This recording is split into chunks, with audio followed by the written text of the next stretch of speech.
guusha waxaan leeyahay hambalyo insha Allah dawladda Soomaaliya guud ahaan madaxweynaha iyo xukuumadda iyo cid kasta oo dabcan muddo laga soo shaqeynayay rool ku lahayd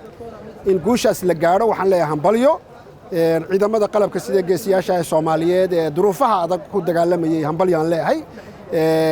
waa guul runtii sidaad sheegtay Soomaaliya u soo hoyatay oo awood inoo siinaysa inaynu ka adkaano khawaarijta insha Allah taala marka maxay Soomaaliya uga dhigan tahay xilligan waqtigan la joogo waxay uga dhigan tahay sidaad ogtahay dalku wuxuu ku jiraa dagaal uu kula jiro khawaarijta runtii 16 sano dalkan Soomaaliyeed dhibaato iyo dagaal ku haysay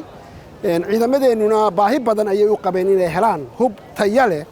oo ay khawaarijta kaga adkaadaan marka waxay uga dhigan tahay in ciidamadeenu ay capacity ama awood badan ay heli doonaan insha Allah marka xillibaane su'aasha ugu dambaysa waxay tahay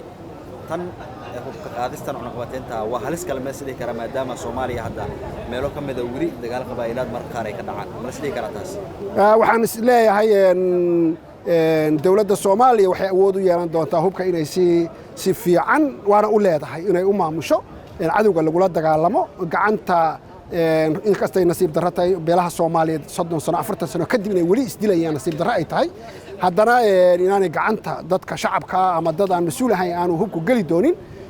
ciidamada qalabka sida ay isticmaali doonaan oo dhibaatooyinka waaweyn ee shabaabku dalka ku hayo iyo kuwa yaryar ee hadda beelaha Soomaaliyeed isdilaya labadaba ay awood u yeelan doonaan ciidamada qalabka sida inay gacanta ku dhigaan oo dalka amarkiisa iyo kala dambeyntiisa soo celiyaan taas rajaynaya